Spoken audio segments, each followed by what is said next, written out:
దళిత మహిళలు కూడా చరిత్రలోనే ఇది చిరస్థాయిగా నిలబడిపోయే రోజు.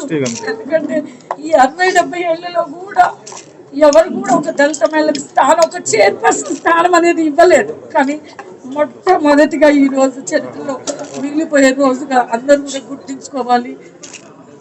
అన్నజాడలో నడుస్తూ నేను ఒక దళిత మహిళని ఉండి కూడా నాకు సూర్యాపేట జిల్లాలో ప్రథమ స్థానాన్ని ఇచ్చి ఈరోజు నన్ను గౌరవించిన అన్నను, మరి అన్న అడుగుజాడల్లో నడుచుకుంటూ ఎవరికి కూడా ఏ ఇబ్బంది కలిగించకుండా మున్సిపాలిటీ పట్ల నేను గౌరవంతో అందరినీ మర్యాదగా ఉంటూ అందరి సహకారాలు తీసుకుంటూ కూడా నేను ముందుకు వెళ్ళిపోతాను. సూర్యాపేట పట్టణ అభివృద్ధికి అన్న ఏ విధంగా చేశాడో ఈరోజు ఇంకో నిర్వచనం. ఎందుకంటే ఇది నేను చెప్పలేను కూడా.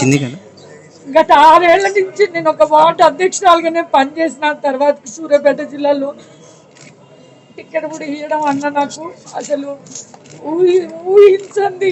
ఈరోజు దళితులకు పెద్ద పీట వేయడం అనేది నిజంగా చెప్పలేని రోజు కూడా.